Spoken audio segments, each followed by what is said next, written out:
Today I'm joined by Dr. Julie Brownley, psychiatrist, Johns Hopkins professor, and founder of the sister practices Psychiatry for Women and Hello Hormones. Fellowship trained in reproductive and integrative psychiatry, she specializes in the intersection of hormones, brain chemistry, and mental health, helping women navigate the challenges of menopause with clarity and compassion. And for women who may be hearing this term for the first time, Dr. Brownley, can you share what reproductive psychiatry is and why it's so important during this time of perimenopause and menopause? Yeah, I mean it's a little bit fresh to the scene, right? This term reproductive psychiatry, and it's just a little vague. I wish we had a better term for it, but there's nothing that encapsulates this better than this one does. But essentially, what we're doing is we're looking at women across the lifespan, and these time frames. There's certain blips, right, in which hormones play a larger role in a woman's life than in others. Now, the lovely thing about being a woman is that our hormones do this all the time, right? And so there are lots of areas in which the menstrual cycle can impact people's mood and wellness. And so that's one area that we focus in on. The perinatal time frame, anytime people are getting fertility treatments or exogenous hormones like birth control. Mm. And then additionally, the perimenopausal time frame, which is one of our favorites because it is neglected. Uh, we like to we like to credit that to like ageism and sexism, but here it is overlapping. And I think that this generation is finally willing to crack it open, and we're just so excited to be a part of it. So, but reproductive psychiatry likes to cover all of those things. In your professional experience, what are some early emotional, psychological, or even physiological shifts women should pay attention to kind of understand? Am I in it? Is this happening? People come to me all the time asking this question. Maybe I'm in it, maybe I'm not. What test can I do? Hormone tests, right? Let's get some hormone tests on board. And it's a buzzword right now. So asking me a lot about this. Well, the first step we do is we listen to the story, right? What are the symptoms that women are having that are cluing them in or making them suspicious that something's changing with their hormone milieu, that background hormone fluctuation that we expect might be taking a shift. What is it? Is it hot flashes? Is it brain fog? Is it changes in weight that are unexplained? Are there changes in menstrual regularity? And so these are the markers that we would traditionally use. These are clinical markers. And so what the American College of Obstetrics and Gynecology would tell us is that perimenopause is a clinical diagnosis, meaning no diagnostics are necessary to diagnose perimenopause. I can listen to your story and I can say, you're in perimenopause. Could I be wrong? Sure. But we could be wrong about a lot of things. So it is primarily that the symptom set matches what we would expect with changes in hormones relating to a slow and erratic decline in progesterone, estrogen, and testosterone, leading to these cluster of symptoms that women are affected by. Can you look at labs? Well, certainly you can look at labs, but labs fluctuate just like our hormones do, right? Throughout the cycle. And so, what ACOG would tell us, and what I would tell you, is that when we're looking at one snapshot in time, it may not give us a ton of information, particularly if you're on an IUD or oral contraceptive or any other exogenous hormones. We're really not going to have a clue because that actually suppresses our natural hormones, which can be quite positive, in fact. But then the studies that we would do looking at hormones would be affected by those outside players. And so whether or not we test hormones, I think really comes down to what are we concerned about? Are we afraid that this person has testosterone at the bottom of the barrel? Are we concerned that something is obscenely low that could be corrected? And I say, why wouldn't we just double check if somebody's having pretty profound symptoms and make sure there aren't thyroid problems, there aren't significant derangements in some of these hormone values, assuming that person isn't on a hormone already. So there are some valuable things that we can gather from labs. The other thing is sometimes what comes with this shift in our reproductive status is metabolic changes. And those metabolic changes can appear in the labs as your hemoglobin A1C, which is a measure of your glucose levels over time. And so that really reflects kind of our insulin health and our metabolic health. So there are things like that you can also look at that are quite valuable. But clinical diagnosis is most certainly the gold standard. Thinking of hormones and the shifts, I know from my own experience and many of my own clients that I work with, they run into this thing where, we're having babies later. So here we are, your hormones have already, to your point, gone through this massive disruption with having this little life. And then you're wondering, am I sitting in postpartum, or if I leap forward to perimenopause? And I'm sure you've had a lot of cases as well. What's your thoughts as a reproductive psychiatrist and how to evaluate? So it's a tricky space. And, a lot of times I will capture somebody in that time frame right there in that year postpartum, and sometimes it's just a few months postpartum where things are off kilter and you're wondering, am I perimenopausal, or am I having night sweats from the big shift in hormones that happen postpartum? And so I think, as you move out from the postpartum period, there's more data that can be gathered that's not confounded or colored by the postpartum hormone shifts. The question really becomes, why do you want to know? And that's the question that I ask women is, what is it that makes you want to distinguish these two right now? And so oftentimes what it comes down to is, there's a symptom that's really bothering me or scaring me. Getting to the bottom of that and sort of assuring women that, well, maybe this is a perimenopausal change. Maybe this is a postpartum shift, but they can look surprisingly similar. Really, it's splitting hairs, I think, in that moment, honestly, that really it's coming down to saying, hey, look, hot flashes and night sweats can be a postpartum thing.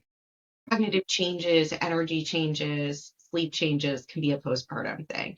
They can also be a perimenopausal thing. If you're in the immediate postpartum, I would say Occam's razor, it's postpartum, right? You might still be in perimenopause, but like postpartum hormones are powerful and override pretty much everything else. And so if there's underlying perimenopause, it's in the background and it will present itself more chronically later. So also noting that breastfeeding changes that arena. So breastfeeding affects that hormone loop that regulates our menstrual cycle, which is why oftentimes when women are breastfeeding, they end up suppressing their ovulation and not getting periods. Sometimes they don't, right? But it definitely shifts the hormone milieu. That can also affect symptoms associated with shifts in hormones. When I think of that time and now, really, it's brain fog is loud. We have the trouble focusing. There's a joke with my own kids. We play charades in our house because moms forgot the words. You're going, wait, one syllable, right? Like, that's real. So Sure. Countertop, table. keys, you're looking for keys, right? Like, that is literally where we are. So besides playing a lot of charades at this point in my life with my own kids, can you walk us through what's actually happening in our brain and our body during this transition with brain fog? It is rough. We talk about pregnancy brain too, right? Anytime our brain is being affected by shifts in hormones, we're going to experience changes in cognitive functioning. So we used to think, okay, perimenopause are these physical symptoms, hot flashes and night sweats, and yeah, maybe somebody gets irritable or something. But we never really talked about cognitive changes in a formal sense. Reality is that estrogen and progesterone both play a role in signaling neurotransmitters in the brain that affect cognition and mood: serotonin, dopamine, and on and on and on. So there's this huge cascade relating to these two hormones that absolutely go buck wild during this time. And testosterone. Don't forget about testosterone. This is a very important player in women as well. These hormones are going to be impacting the circuitry that help us cognitively stay within normal limits, right? And when there's an abrupt shift, we're going to be having derangements in that signaling. So memory lapses, trouble concentrating, just not feeling as sharp, that is what people are describing. This kind of fuzziness, this sense that, like, yeah, word finding issues, word finding, Yes. key finding issues. Yes. Yes. Yes. Dude, where's my car? Yeah. Oh gosh. In the parking lot. I know I parked it. My God, my favorite story was being in a parking lot. My kids both screaming at me, Mom, Mom, as I'm like rubbing at the door handle of the car, going, Oh my God, who scratched the. I don't care about cars, but this was a brand new car. It's like, Who scratched my car? And they're like yelling, Mom. And I'm going, Shh, shh. And then I back up. I'm like, This isn't my car. And they're like, Mom, we've been yelling at you for 10 minutes. This is not your car. Yes. We've all been there. We've all been Right. there. So we have these moments, and oftentimes it is that our brains not only are scattered because our kids are pulling us in different directions, and life is crazy during this time frame, especially, if you're at the peak of your career and you're really pushing ahead. And then on top of it, you've got these hormone shifts. So we've really got a lot of layers here during this time frame. And quite frankly, this is the time when we need our brain to be sharpest. It's a time where it feels like it's backfiring. So, but this is biological. This is not dementia. This is biological. Our brain has a vulnerability here because the system is so deeply tied to these reproductive hormones. What's the ideal versus I need to pay more attention? There's something bigger happening. Is there a defining point? I think that, it's really important to touch base with a professional because there are times where I see a picture where I start to go, I wonder if we've got something bigger at play here. I do think in all cases, labs are so important when somebody comes with a cluster of symptoms that they're concerned about. Because just because a patient thinks that they have perimenopause does not mean that that's the driver for symptoms. As a physician, our role is to generate a differential diagnosis, meaning I think it's this, but it could also be this, or this. These things need to be ruled out before I can really decide that this is the answer. The thing about clinical diagnoses, like I was saying before, perimenopause is a clinical diagnosis. The thing that's tough about them is because it's a clinical diagnosis and because the symptoms overlap with so many other things like thyroid disease or any number, dementia, then what we have to decide is how do we exclude these other things as being likely contributors? And part of that is doing labs. So if you're working with a physician, whether it's a gynecologist, a psychiatrist, and really reproductive psychiatrists, the only people who are willing to dabble in this, I guarantee it. Every other psychiatrist you talk to is going to go, but your gynecologist, your primary care doctor may want to play around in this. And I would say if they're not, ask them to do it. Because they should be looking at thyroid. They should be looking at iron. They should be looking at vitamin D. They should be looking at micronutrients across the board and making sure that there's not a deficiency that might explain cognitive changes that are similar to what perimenopause looks like, that mimic it, but can be treated in a different way and should be treated in a different way. What about depression? Depressions differentiate two clinical diagnoses. Sometimes they run together, right? Like sometimes you're seeing both at the same time. And so, like, where do we start? Do we start by treating the depression? Do we start by treating the perimenopause? Right? These are all things that are so nuanced. It really takes a provider who's listening and educated and willing to sit with you and piece it out. Make a game plan, do a step by step, do rule outs. It's hard to find those people, That's unfortunately. absolutely true. Yeah. Well, and I think that's the beauty of what you do, and we all appreciate you. For myself, getting older, and a lot of my clients is obviously we all know we have to be sort of the driver of our own health in a way. I feel like it's a constant putting puzzle pieces together, like you're saying.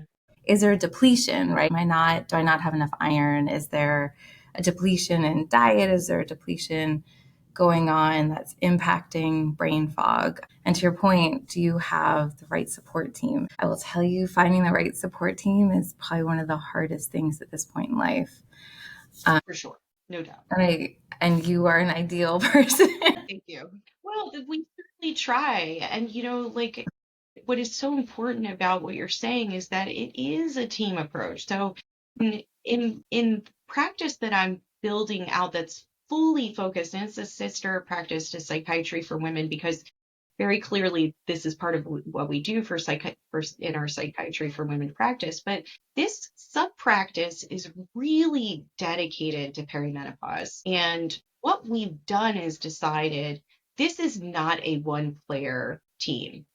This is not just me being able to run the show. I mean, even though I would love to. But what I do know is that it's so much more than that. There's so many things that we have to be mindful of as we're thinking about supporting a woman during this time frame. It can't just be medication. It can't just be talk therapy. It can't just be supplements. It can't just be exercise. It can't just be nutrition. It can't just be social fullness. It can't just be purpose. It can't just be those things. It has to be all of those things, right? And the crazy thing about this time in our life, again, I think it's so important to hammer home. We are at the top. We are a force to be reckoned with. Do not let perimenopause slow you down. Don't do it. If you have access to supportive care, grab it because this is the time in your life where you can really own everything. You can step in and you can have it. It's all yours because you've got the wisdom, you've got the experience, you've got the know-how. You feel good in your own shoes, hopefully. If you don't, then get help feeling good in your own shoes. But you are poised right at that moment, right, to do exactly what it is you want to do, achieve those goals or dreams, or just chill, whatever it is. I mean, to each their own, right? But grab life by the tail. That's the key, is I want people to be able to grab life by the tail. And I think in order to grab life by the tail, really have to be able to put all of those pieces together. Absolutely. And I do want to say there's one piece I do tell a lot of my clients is, and it'll be interesting to hear what your thoughts are, but I look at hormones as amplifiers or at this meat of our life. It's the main event, the arc, right, of the story. This is the time when we get the irritability or the rage or that and you're like, I don't normally react this way. I am overwhelmed by this feeling. In my mind, they're like speakers. They're telling you they're a gauge, right? They're telling you there is something underneath there that might be needing to explore. Hormones, they're amplifiers.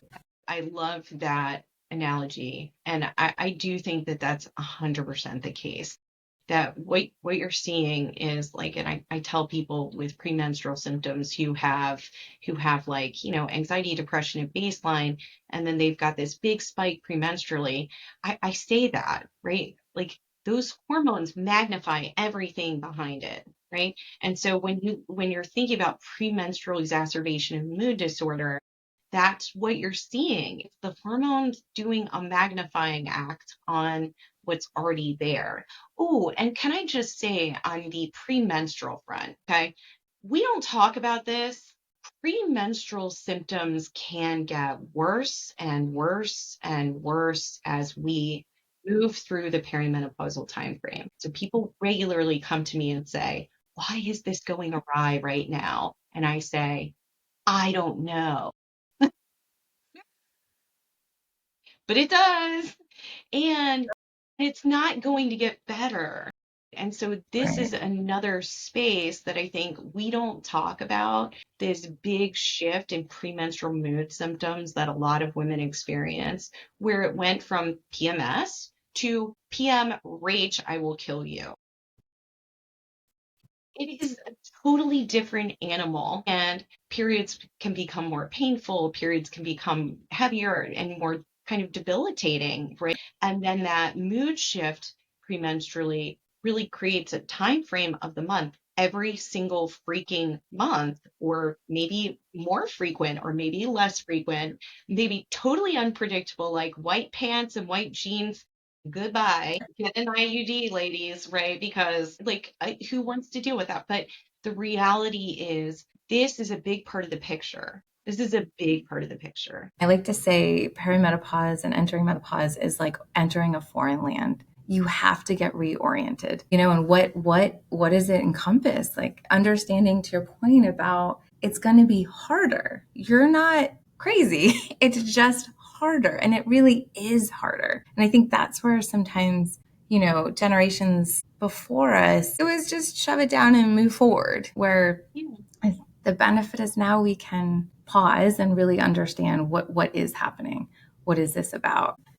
And I would say, one of the things that I like to talk to women about when they start experiencing perimenopause and they sort of think, like, we should be able to handle this. This is a natural transition. My feeling is actually it's not natural. And it's not natural because for the all of human evolution up until 150 years ago, 200 years ago, we lived until we were 40. Have evolutionary pressures to generate any sort of cushion here. Why do hormones drop out right then? There's no bodies and brains were not meant to be without those hormones. It is not natural. It is not in the slightest bit natural. It is just the fallout of living longer. It's like, any other kind of byproduct of aging that we never saw before, and we're sort of going like, why is this natural thing happening all of the sudden? It's like, okay, because we never lived that long. There are no evolutionary pressures to have generated anything different other than chaos. So we don't deserve this. And the rug's being pulled out from under us. Our brains and our bodies function best on nice, reliable amounts of estrogen, progesterone, and testosterone. I'll tell you, my first hot flash, you show me this dotted line and I'll be signing up. Bring me all the hormones back. Create stability for me because I know that this is not actually what was intended for the human body. This was just, hey, we're getting older now and all bets are off. That is such a rich perspective. We live in a time of, oh my gosh, tremendous amount of information. There's so much of what you should and shouldn't do is perimenopause and menopause, and the latest trend of what's okay and what's not okay. Yeah. From your perspective as a reproductive psychiatrist, can you help decipher what are some myths and fears? You mentioned medication and hormones and estrogen, medication and hormone therapy that you find yourself debunking. Yeah. We, as a culture, have continued to hold all beliefs around HRT because of one study many decades ago. The study was flawed up, down, and sideways because of a million and one reasons that it's not even worth enumerating because but essentially what that study purported was that hormone replacement therapy is associated with increased risk in reproductive cancers and in cardiovascular disease. One of the primary issues that was happening with that study, amongst many others, was that the timing of starting hormone replacement therapy matters. Okay. And so what we find is that women who start hormone replacement therapy early in the perimenopausal time frame do not have significant increases in risk as a result of hormone replacement therapy. So there are tiny, significant, but tiny full overall risk for cardiovascular complications. This is true with oral contraceptives. How many of us sat on birth control our whole lives? So, I mean, really put it in perspective. Take risks all the time, cardiovascular risks and other risks relating to medications that help us or even just activities that are fun. We take risks all the time. Like, shoot, your risk of dying in a car accident is way higher than dying from HRT. your risk of dying downhill skiing is probably also higher. When you frame it in that way, the absolute risks relating to being on hormone replacement therapy when instituted correctly during the perimenopausal timeframe, not in the women's 60s, not in their 70s, but during the perimenopausal timeframe, they are safe and effective. And obviously it's always a risk benefit discussion with a doctor who's listening and who's talking to you about why they're making recommendations. They're talking to you about the evidence. They're talking to you about all of the, any question that you have, you should be getting answered. And so that's the hard part, is feeling like you're getting educated by your provider and like you understand the arena and how to make a decision, not just making a decision for you and handing you a pill, but also that you're not having to pull teeth to get somebody to prescribe something for you. I mean, it goes both ways. And once again, we come down to the team issue. We know if you're having massive amounts of episodes of hot flashes, that impacts the heart. You don't have to sit with these horrible symptoms, right? Big health problems associated with the decline in estrogen, progesterone, and testosterone in women. We are more vulnerable to dementia that is probably relating to hormones precipitously declining at perimenopause. We have higher rates of cardiovascular disease that is probably because of estrogen plummeting. Bone density, most definitely estrogen related, right? There are so many aspects of health that are impacted by these hormones. And when they drop off, we have problems in those realms. Listen, just metabolism alone. I mean, think about what metabolic syndrome and what we technically term as like weight gain, but really what we're talking about is a metabolic derangement, changes in metabolism, right? That's not just a number on the scale. That is a shift in your entire health system. That is signaling from body fat that goes to every organ in your body, your pancreas, your liver, your kidneys, your brain, your skin, your hair, your everything. So, right, when you are in perimenopause and your metabolism shifts, that body fat signals inflammatory signaling. It's actually our largest endocrine organ. We don't talk about it that way. But so we're talking about so many pieces of health that are impacted by this decline, erratic, precipitous shift in estrogen, progesterone, testosterone. We don't talk about it in a holistic way, but the impact is pretty broad. And so again, give me the dotted line and I will be signing. Give me the patch. I'll put a couple here, wherever you're telling me to put, I will, because I think there's no sense in suffering. And I think the key is, and obviously hormone replacement isn't for everyone. I'm kind of saying that tongue in cheek, right? But hormone replacement isn't for everyone.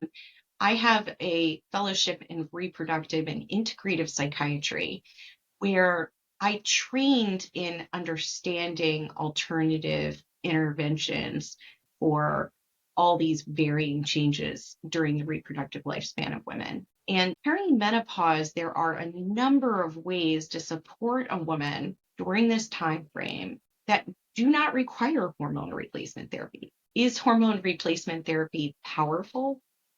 Yes, it is extremely powerful. But is it the only way to go about managing perimenopausal symptoms? 100% no. And I will tell you the one thing that is so critical in supporting yourself during perimenopause: exercise, body movement.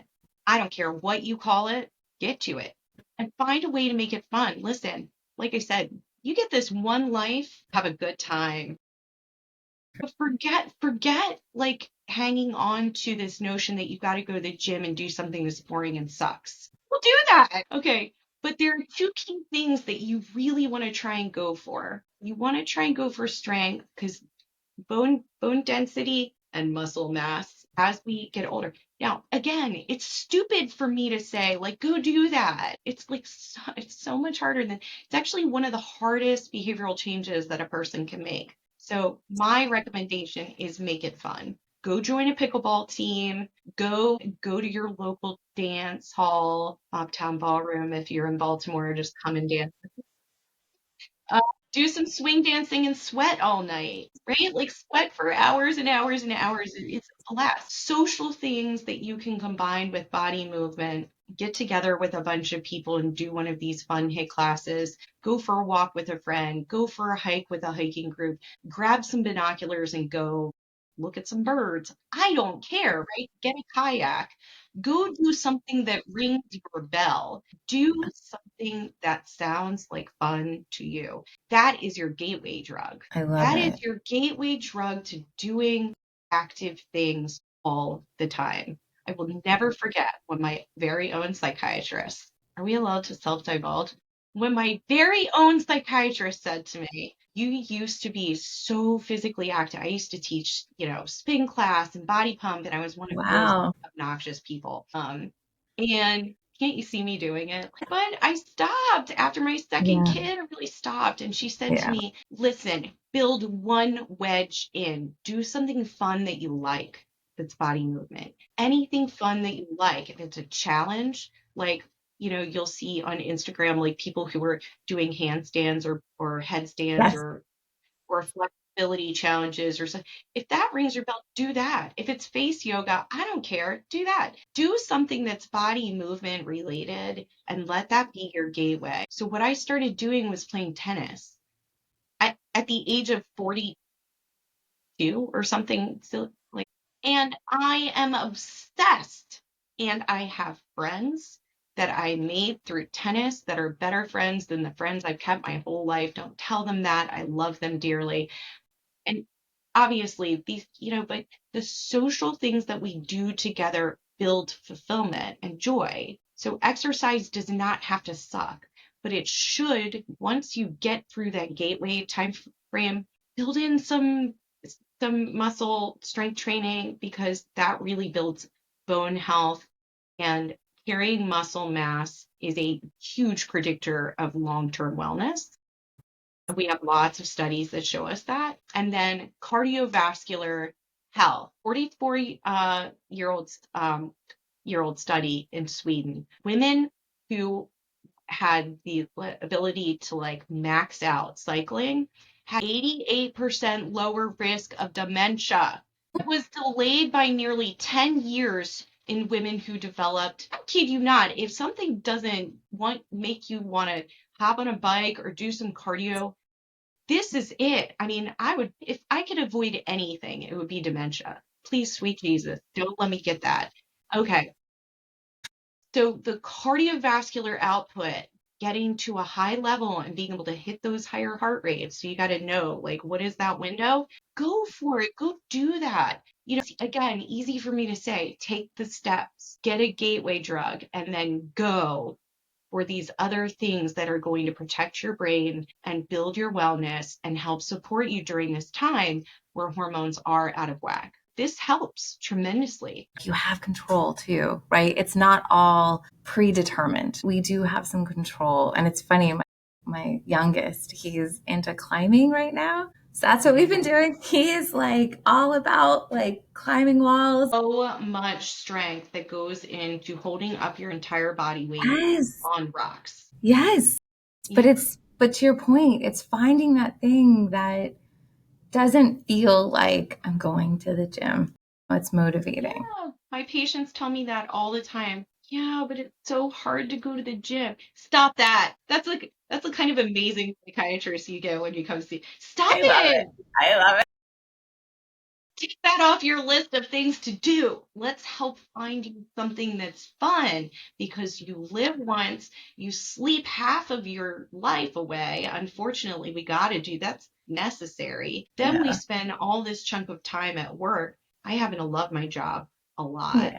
but I can like tell. not everybody does. Yes. And so you're dedicated to that. Okay, what are you doing with your remaining time? There's not much of it. So don't torture yourself and do something that sucks. Go have fun. Do something that's fun. This is the meat of your life. This is the time. And to your point, like to connect to tennis, and that might not have been in something that you found enjoyable early in life, but to do it now, how great is that? As you go through perimenopause and enter menopause, it's really a time where we're going inward and creating, what do we want to birth for ourselves? I love the idea of using activity to start to find pieces that are for you. I mean, we spend our lives birthing for others, right? Helping others and engaging for others. And this is that opportunity to really start, and gosh, you can get physical activity out of it. It's even better. So much better when you can compile a number of different of what I consider to be like flourishing domains of life, then you are winning the game. So body movement, social, fulfillment or purpose, whatever you want to call that, personal growth and development, right? As being key critical components to having a fulfilling, flourishing part of your life, right? And so if you can swing dance, which everyone can, Mop Down Ballroom, come on down. If you can swing dance, then you will get all of these things, right? You will get the body movement, you will get the social, and you will get the personal growth and development. You will. So find these spaces that are fun, challenge yourself to try something new, because this time of your life, while it certainly has a lot of torture elements to it, which are not our fault. And it wasn't designed. This was not part of the design.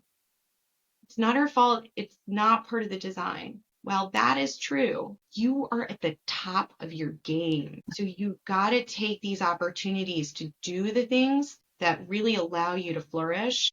And all of those things actually, in fact, help you through these perimenopausal symptoms. They help improve them. That's what we're doing in this practice, is really building in every single aspect of support that we can find for women. And it's not just supplements, it's not just body movement. It's not just one cherry picking these.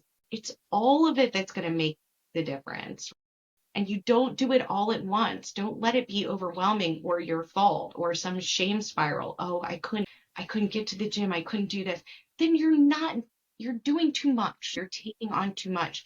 Get a guide, get support, and then be nice to yourself, but build out these things in a way that feels fun and joyful. If you could leave women with one message about navigating perimenopause to carry with them, and to be honest, to stay sane, what would it be? I think, there are two things. One being the grab life by the tail, okay, with the face, but grab life by the tail. Don't let this time slip by because of symptoms. Don't let them control you. Take control of them.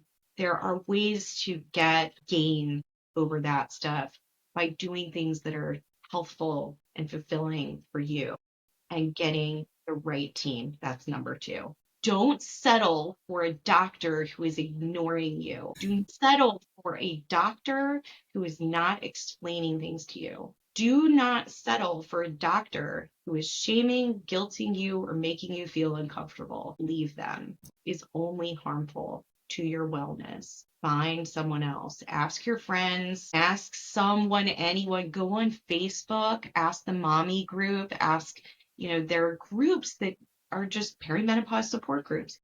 Go there, ask who's seeing who, because there are people who are good at this. There are people who care. There are people who are doing this in an integrative way. You deserve that. Yourself end up being the victim of this garbage system that we live in, like to call our medical system. Take advantage of your network and try to find someone who's going to treat you with respect, provide you with the options, educate you, and give you some autonomy. Oh, well, thank you, Dr. Brownley. This has been such a powerful conversation, and you have done a beautiful job in really informing us and giving us a full picture of this wonderful thing we call perimenopause and menopause. Because I think what you're doing is so important. I'm so glad that you're bringing a voice to this sort of issue that has been swept under the rug for so many years, that has Absolutely. been a source of shame and a shroud of silence around. And now we've got people like you coming out and just saying, hey, let's bust it open. And I Yes. love that. I'm so appreciative that you've taken that initiative and that you're bringing this like really special podcast to people who deserve to hear it. Thank you so much. And we'll see you next time.